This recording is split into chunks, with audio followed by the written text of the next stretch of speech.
Kebebasan demokratik yang kita rasakan pada hari-hari ini tidak bisa dilepaskan dari keberhasilan gerakan reformasi dalam menumbangkan pemerintahan otoriter yang dipimpin Presiden Soeharto 24 tahun lalu. Saya memutuskan untuk menyatakan berhenti dari jabatan saya sebagai Presiden Republik Indonesia terhitung sejak saya bacakan pernyataan ini pada hari ini, Kamis 21 Mei 1998. Tumbangnya rezim Soeharto tidak bisa dilepaskan dari kemuakan rakyat atas berbagai praktek penyalahgunaan kekuasaan dan pelanggaran hak asasi manusia yang dilakukan untuk melanggengkan kekuasaan mereka. Di antaranya berbagai aksi penculikan, pembunuhan, dan penghilangan paksa puluhan orang pada sepanjang tahun 1997 hingga 1998, di mana 13 di antaranya kini belum kembali.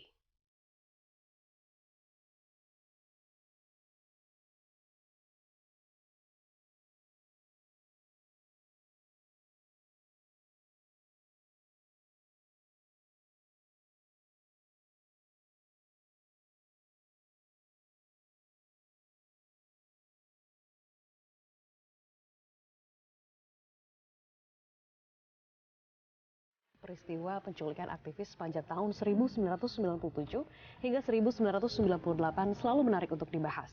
Di dalamnya terdapat aksi penculikan, pembunuhan, dan penghilangan secara paksa yang diduga dilakukan oleh aparat keamanan.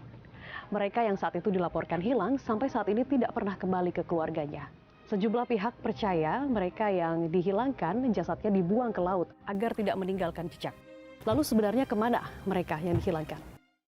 Di mana-mana moncong senjata, berdiri gagah, kong kali kong. Pada dekade 90-an awal itu banyak dia nulis puisi tentang tanah, dia banyak nulis puisi tentang gerakan petani, tentang buruh, seperti itu. Dan kemudian juga saya kira yang kemudian menjadi selalu dibacakan dalam demonstrasi sampai misalnya tahun 96 bahkan juga 97 98 atau bahkan sampai sekarang itu puisi peringatan. Dan saya kira itu memang ya makin meneguhkan bahwa dia dianggap musuh ya dari pemerintah waktu itu. Tapi saya kira juga karena kemudian dia bergabung dalam gerakan politik, dalam Partai Rakyat Demokratik yang pada masa Orde Baru mendirikan partai di luar 2 partai dan 1 Golkar, itu adalah hal yang tabu ya, hal yang subversif seperti itu.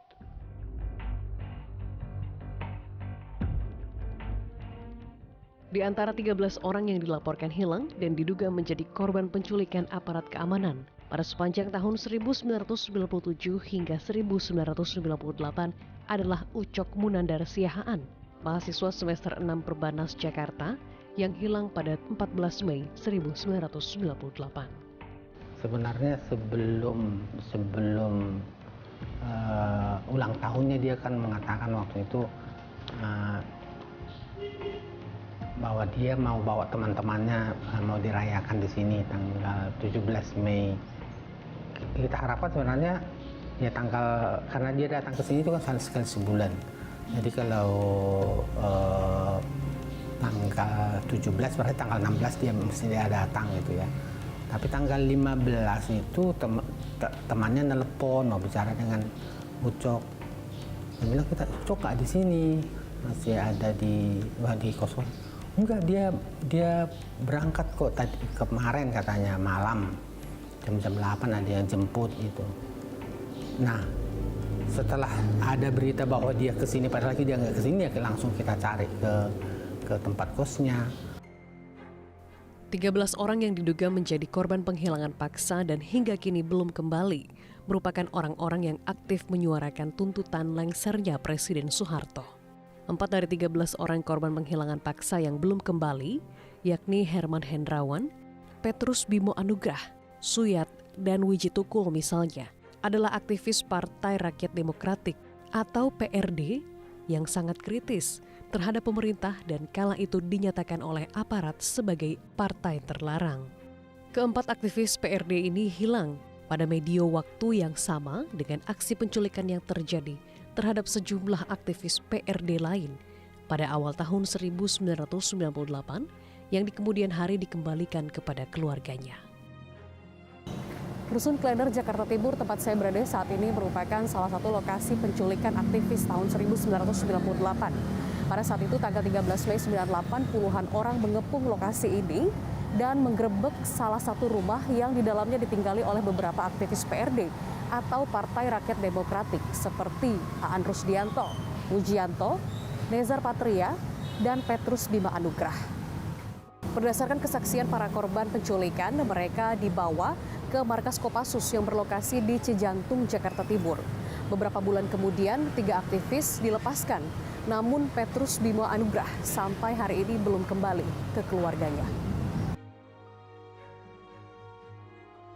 Setelah dibawa ke sebuah lokasi yang diduga berada di komplek markas Kopassus Cijantung, Jakarta Timur, Mugianto dan sejumlah aktivis PRD lain yang menjadi korban penculikan diinterogasi dengan menggunakan berbagai metode penyiksaan.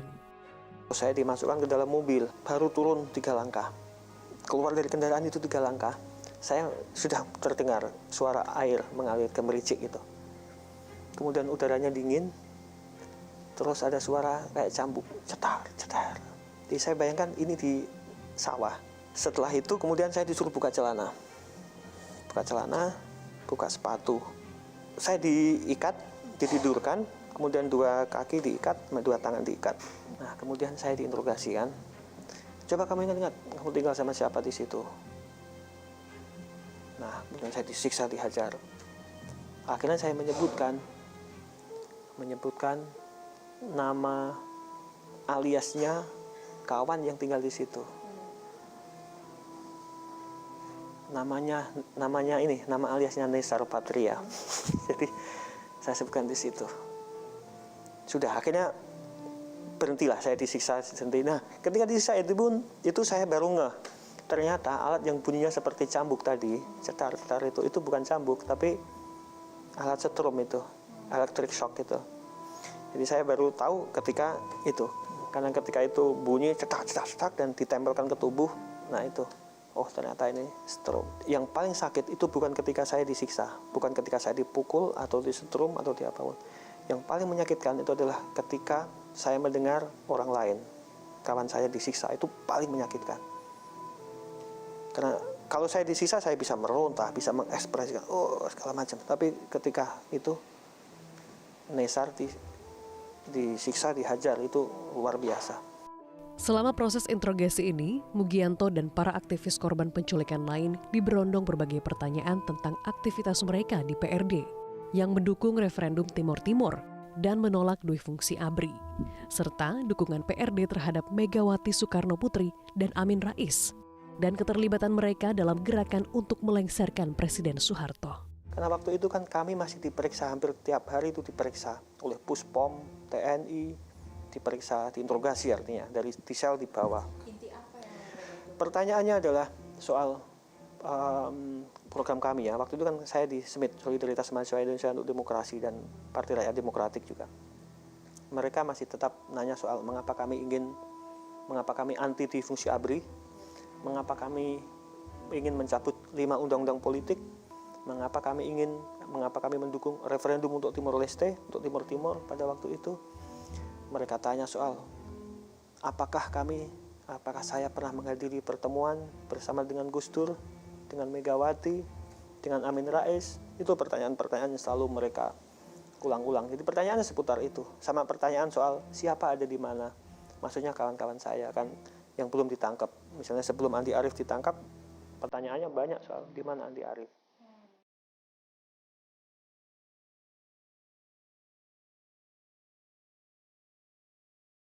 Setelah menjalani proses interogasi dan penyiksaan, Mugianto dan sejumlah aktivis korban penculikan lain dibawa dan ditahan di rutan Polda Metro Jaya, Jakarta. Sepanjang tahun 1997 hingga 1998, Komisi untuk Orang Hilang dan Korban Tindak Kekerasan atau Kontras mencatat ada 23 orang yang dilaporkan hilang. Dari jumlah ini, 1 orang, yakni Leonardus Nugroho Iskandar atau Gilang, ditemukan terkubur di hutan Watu Ploso, Magetan, Jawa Timur, dengan posisi tangan terikat ke atas dan 3 luka tembak, 2 di pundak dan 1 di ulu hati. Sementara 13 dari 23 orang yang dinyatakan hilang hingga hari ini belum diketahui keberadaannya, alias masih menjadi tanda tanya. Sejumlah rumor menyatakan beberapa dari 13 orang yang masih hilang telah tewas dibunuh dan jasad mereka dibuang ke laut untuk menghilangkan jejak. Hermawan Sulistyo, mantan aktivis Gerakan Reformasi 98 yang pernah terlibat aktif dalam aksi advokasi korban pelanggaran HAM oleh rezim Orde Baru, membenarkan isu ini. Yang paling banyak adalah penelusuran jejak-jejak ketika ditemukan mayat di sepanjang perairan, terutama di depan Kalianda, Lampung. Nah, itu tapi ya karena mayat-mayat itu rusak dan tidak ada satupun polisi yang berani melakukan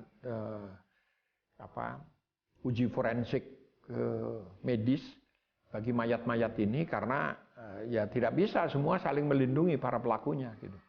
Ya, kita hanya mendengar kesaksian-kesaksian dari yang bawa, misalnya kapal yang dipakai segala macam gitu.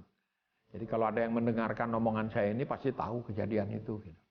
Selain rumor yang menyatakan bahwa sejumlah jasad korban penculikan dibuang ke laut, beberapa isu lain terkait keberadaan korban penculikan atau keberadaan jasad mereka juga pernah beredar.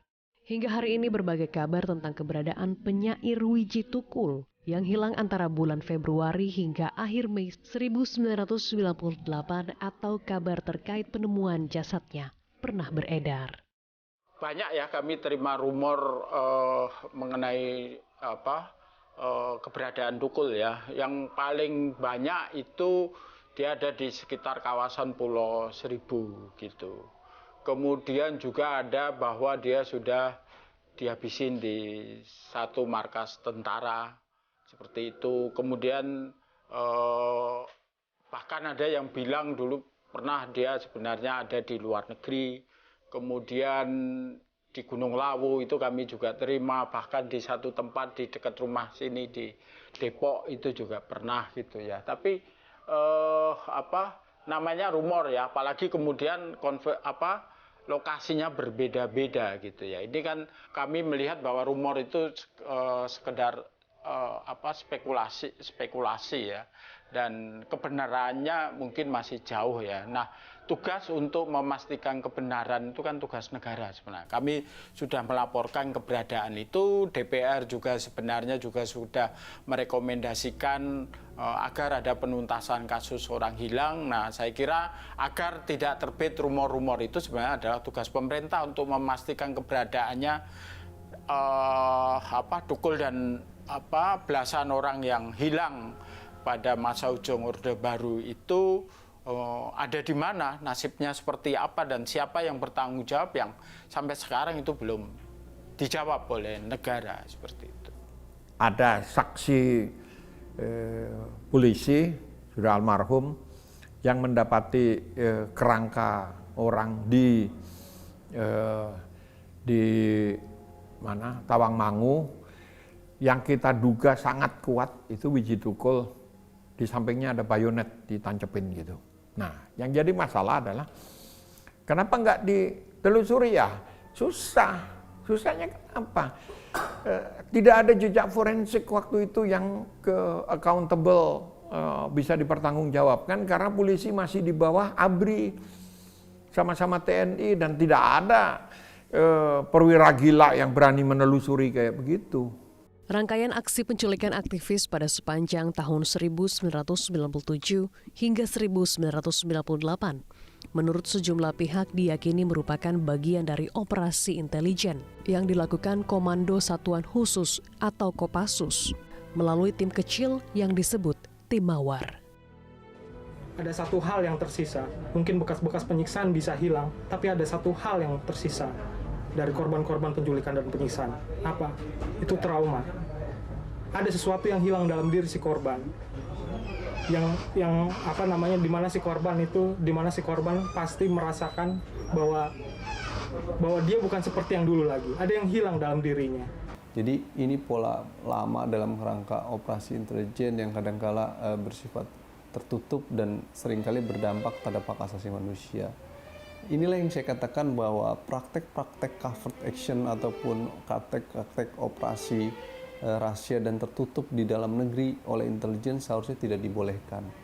Operasi-operasi covert action harusnya hanya bisa dilakukan untuk operasi-operasi intelijen di luar negeri. Karena hampir pasti praktek-praktek operasi rahasia covert action di dalam negeri itu seringkali berdampak terhadap persoalan hak asasi manusia yang mengakibatkan terjadinya pelanggaran hak asasi manusia. Makanya sebaiknya pola-pola operasi rahasia covert action dilakukan di luar negeri, tidak di dalam negeri. Karena kalau intelijen melakukan itu, pasti akan terjadi penculikan, potensi pembunuhannya itu tinggi. Aksi penculikan ini terjadi pasca pecahnya peristiwa penyerbuan kantor Partai Demokrasi Indonesia atau PDI, pimpinan Megawati Soekarno Putri pada 27 Juli 1996 dan kembali terjadi menyusul ledakan bom di salah satu unit di Rusun Tanah Tinggi pada 18 Januari 1998. Sepanjang Juli 1997 hingga pertengahan tahun 1998, Kontras mencatat ada 23 orang yang dilaporkan hilang. Namun beberapa kalangan meyakini jumlah orang yang pernah diculik aparat keamanan pada masa ini dan hilang pada sepanjang tahun 1997 hingga 1998 disinyalir mencapai ratusan orang. Berjalanlah DKP, bekerjalah DKP sebulan lebih memeriksa yang namanya Prabowo Subianto. Periksa, dari hasil pemeriksaan mendalam ternyata didapat fakta bukti yang nyata bahwa dia telah melakukan pelanggaran HAM berat. Saya di samping anggota DKP, Dewan Kehormatan Perwira, saya mantan Danjen Kopassus. Tim Mawar yang melakukan penculikan itu bekas anak buah saya semua dong. Saya juga pendekatan dari hati ke hati dengan mereka di luar kerjaan DKP, karena dia bekas anak buah saya dong. Ketika dari hati ke hati dengan mereka, disinilah saya tahu bagaimana matinya orang-orang itu, di mana dibuangnya saya tahu betul. Astagfirullah.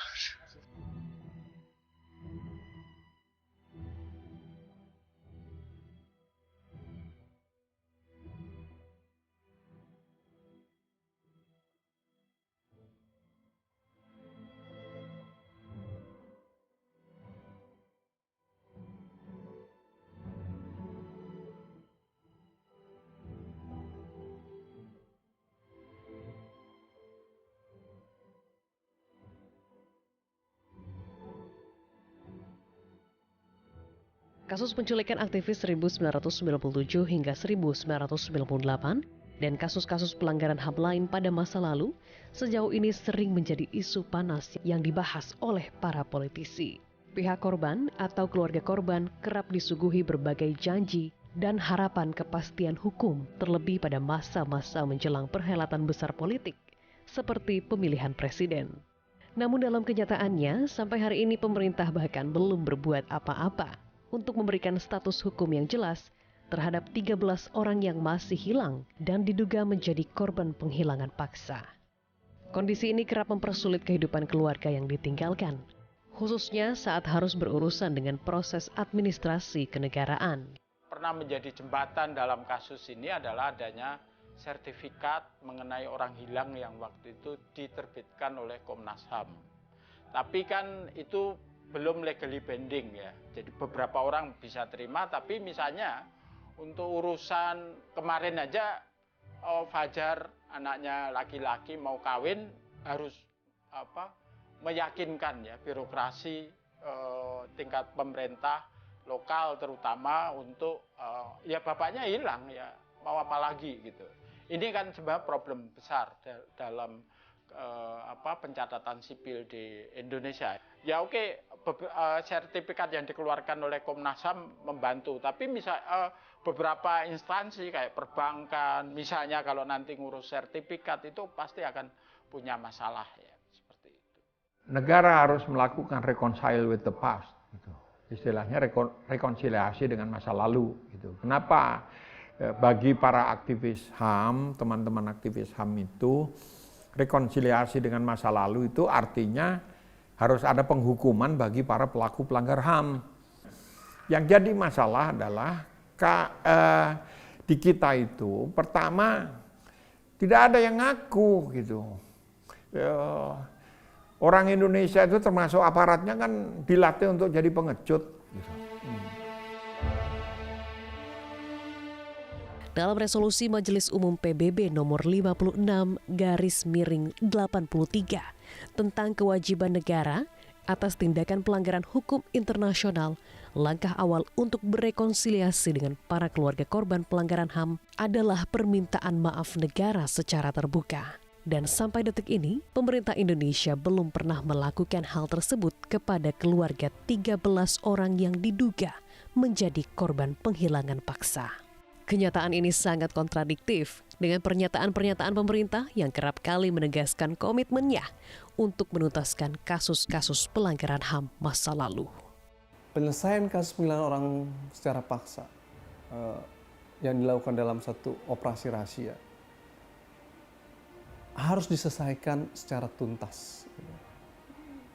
Bukan untuk korban, juga bukan untuk pejuang HAM. Tetapi untuk masyarakat secara keseluruhan, agar kita dapat memastikan bahwa di Indonesia pernah ada peristiwa penghilangan orang dalam bentuk kejahatan politik, berbentuk pelanggaran hak asasi manusia, gitu, yang mengakibatkan korbannya hilang, gitu.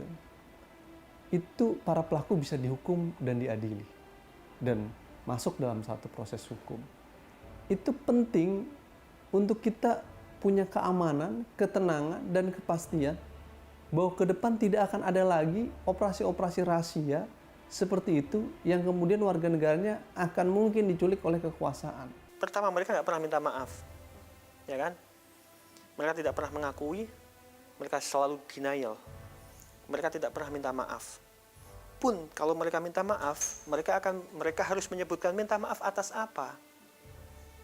Itu loh. Jadi tidak ada poin bagi saya untuk memaafkan pada siapapun. Tapi kalau misalnya ada suatu masa di mana mereka akan diadili di pengadilan di Indonesia dan mereka akan dihukum dengan hukuman mati karena tindakan mereka adalah crime against humanity, kejahatan terhadap kemanusiaan, saya akan mengatakan bahwa jangan